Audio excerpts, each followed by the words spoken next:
Rigathi, naibu wa rais na rais wa 5 wa Jamhuri yetu ya Kenya, vinara wa vyama tanzu ndani ya muungano wa Kenya Kwanza. Mimi nataka nichukue nafasi hii niwapongeze sana wale ambao leo wamefika katika hafla hii kulithibitisha lile ambalo mmekuwa mkilifanya huko nyumbani. Na wakati huu mimi nataka niseme ya kwamba pongezi sana.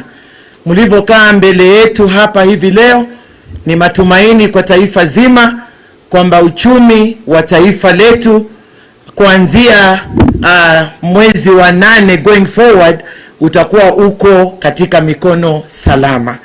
Na hiyo inatupatia matumaini. Mimi nataka niseme wale wengi ambao wako hapa wamepitia katika ile mikono ya wale wanaojua kutapeli.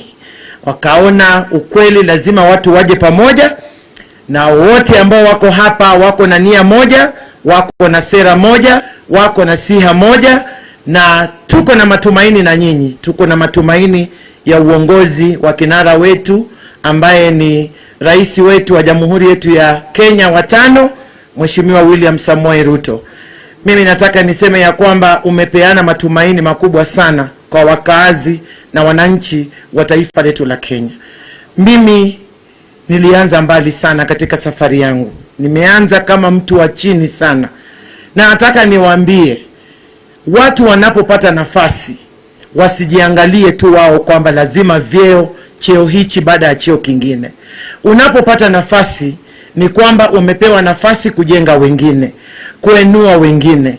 Watu saa hizi katika taifa letu la Kenya wanapitia shida kubwa sana. Watu wana njaa, matibabu ni shida, hakuna chakula, maisha yamekuwa magumu, pesa ziko na watu wachache sana wachoyo, kwa sababu kuna tofauti ya uchoyo na kuna tofauti ya ugumu na kwamba hauna. Watu wanavyo lakini wamejilumbikizia wenyewe. Mimi kitu ambacho nataka nikupongeze naibu wa rais pamoja na hawa ndugu zako wote.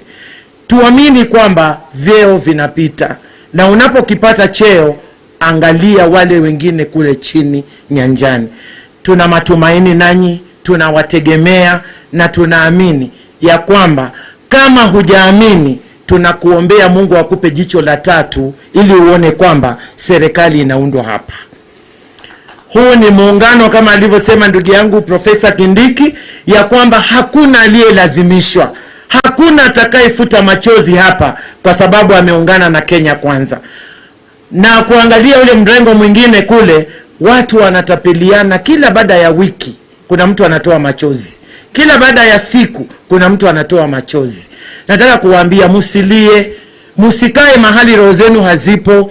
Kujeni kwa Kenya Kwanza, mahali Kenya itaundwa, serikali itaundwa, wa Kenya mahali wapo, sisi wote tuendelee. Tunawajua munalia gizani, lakini sisi tunawakaribisha mchana, tuungane, tuendelee na safari ya kujenga Kenya. Asanteni sana, Mungu awabariki, Mungu akubariki rais wetu wa 5, akupe nguvu na afya. Tunakupenda, tutakampenia, tutakupigia kura na tutalinda kura.